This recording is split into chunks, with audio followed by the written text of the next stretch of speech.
नमस्कार दोस्तों। भारत में आए दिनों चुनाव या इलेक्शन हुआ करते हैं। अभी देखने वाले हैं कि अभी फिर से कई राज्यों में चुनाव आने वाले हैं, जिसमें बहुत सारी पॉलिटिकल जो पार्टीज होती हैं वो भाग लेती हैं, पार्टिसिपेट करती हैं और जो है वो इलेक्शन जीतती हैं। आइए जानते हैं ये पार्टियां भारत में कैसे बनती हैं, उसके लिए हमारे यहाँ क्या रूल्स हैं, इन सब के बारे में चर्चा करेंगे। और चर्चा को आगे बढ़ाने से पहले आपसे एक सवाल है, आप कमेंट सेक्शन में बता सकते हैं कि हमारे यहाँ कितनी जो नेशनल लेवल की पार्टियां हैं और हमारे यहाँ कितनी जो स्टेट लेवल की पार्टियां अभी हैं। आप कमेंट सेक्शन में बता सकते हैं। दोस्तों, सबसे पहले आपको प्रोसेस बताते हैं कि अगर कोई पॉलिटिकल पार्टी है तो वो कैसे बनाई जाती है, कैसे बनती है। तो सबसे पहले आप ये जान लीजिए कि जो भी ये पॉलिटिकल पार्टी होती हैं उनका जो पंजीकरण है वो representation of the people act 1951 का जो सेक्शन है 29A उनके प्रावधानों द्वारा नियंत्रित होता है, कंट्रोल होता है। ठीक है, अब आप प्रोसेस समझिए कि कोई अगर राजनीतिक दल है वो पंजीकृत कैसे होता है। तो सबसे पहले उसे अगर पंजीकृत करना है इलेक्शन कमीशन के साथ तो उसे एक आवेदन पंजीकृत डाक द्वारा भेजा जाना चाहिए या भेजना होता है। अगर वो पंजीकृत डाक द्वारा आवेदन ना भेजे तो उसके लिए उसको इलेक्शन कमीशन के जो सचिव होते हैं उनको व्यक्तिगत रूप से निर्धारित प्रारूप में पार्टी के गठन की तारीख के बाद 30 दिनों के भीतर जो है वो प्रारूप प्रस्तुत किया जाना चाहिए। जो ये प्रारूप होता है वो आयोग की वेबसाइट पर भी उपलब्ध है और इसके साथ में कुछ और चीज़ें हैं जिनकी भी आवश्यकता पड़ती है। उसमें सबसे पहले जो है एक डिमांड ड्राफ्ट देना पड़ता है 10,000 रुपये का, और उसके साथ में पार्टी के जो रिलेटेड नियम हैं, जो पार्टी से रिलेटेड सिद्धांत हैं, शर्तें हैं, उनका भी ज्ञापन स्पष्ट रूप से देने का भी प्रावधान है। और इन सभी के साथ में आपको कम से कम 100 सदस्य जो हैं उनका भी आपकी पार्टी में होना आवश्यक है। वो भी ऐसे 100 सदस्य जो पंजीकृत मतदाता होने चाहिए। वे 100 सदस्य किसी अन्य पंजीकृत पार्टी के सदस्य नहीं होने चाहिए। साथ में पार्टी के जो अध्यक्ष हैं या महासचिव हैं उनके द्वारा एक सिग्नेचर शपथ पत्र भी होना चाहिए।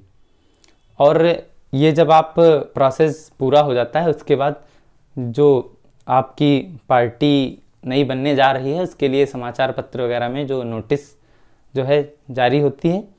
और अगर नोटिस जारी होने के 30 दिनों के अंदर कोई व्यक्ति अपनी आपत्ति दर्ज कराना चाहता है उस पार्टी के खिलाफ या जो भी बातें, तो वो चुनाव आयोग में दर्ज करा सकता है।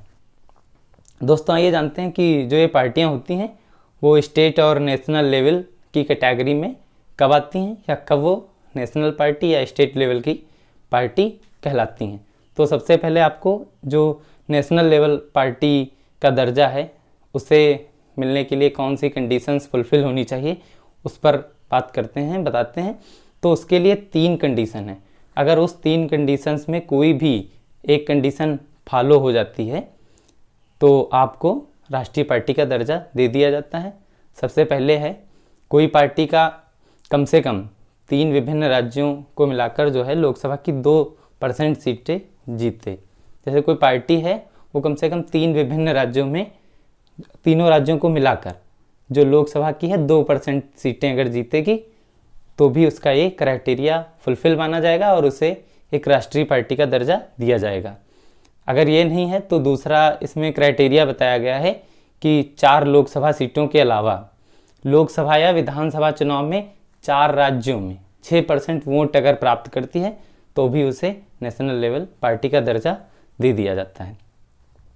दूसरा दोस्तों, कोई पार्टी है अगर वो 4 या 4 से अधिक राज्यों में क्षेत्रीय पार्टी के रूप में मान्यता रखती है तो भी उसे नेशनल लेवल पार्टी का दर्जा दे दिया जाता है, उसे ये दर्जा प्राप्त हो जाता है। दोस्तों, आइए अब जानते हैं कि जो राज्य स्तरीय दल की मान्यता प्राप्त पार्टियां हैं या जो स्टेट पार्टी हैं उनका दर्जा कब मिलता है, उसके लिए क्या शर्तें हैं। तो उसके लिए भी यहाँ पर 3-4 कंडीशन हैं। अगर उनमें से किसी एक कंडीशन को कोई पार्टी फुलफिल कर देती है तो उसे स्टेट पार्टी का दर्जा दे दिया जाता है। तो पहली उसमें है कंडीशन, यदि कोई पार्टी है वो राज्य विधानसभा की कुल सीटों में से कम 3% सीट या कम से कम 3 सीटें, अगर 3% सीट का क्राइटेरिया है तो वो, और अगर वहाँ पर कम से कम 3 सीटें उसे जीतनी पड़ेंगी, उसमें जो भी ज़्यादा होगा उसके आधार पर उसे स्टेट पार्टी का दर्जा दिया जाएगा। इसमें दूसरा जो क्राइटेरिया है, यदि कोई पार्टी लोकसभा के लिए उस राज्य के लिए आवंटित प्रत्येक 25 सीटों या उस संख्या की किसी भिन्न के पीछे कम से कम 1 सीट प्राप्त करती है तो भी उसे स्टेट पार्टी का दर्जा दे दिया जाता है। यदि कोई पार्टी लोकसभा या राज्य विधानसभा के चुनाव में कुल वैध मतों में से कम 6% मत प्राप्त करती है और साथ ही कम से कम 1 लोकसभा सीट या 2 विधानसभा सीट जीतती है तो भी उसे स्टेट पार्टी का दर्जा दे दिया जाता है।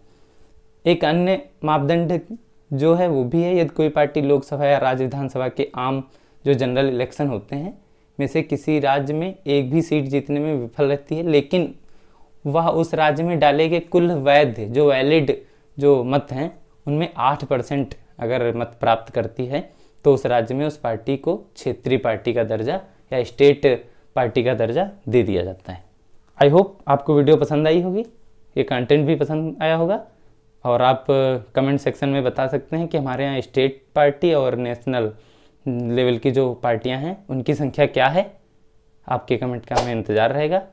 चैनल को लाइक, सब्सक्राइब, शेयर करते रहिए। मिलते हैं अगले वीडियो के साथ, तब तक बहुत बहुत धन्यवाद। जय हिंद, जय भारत।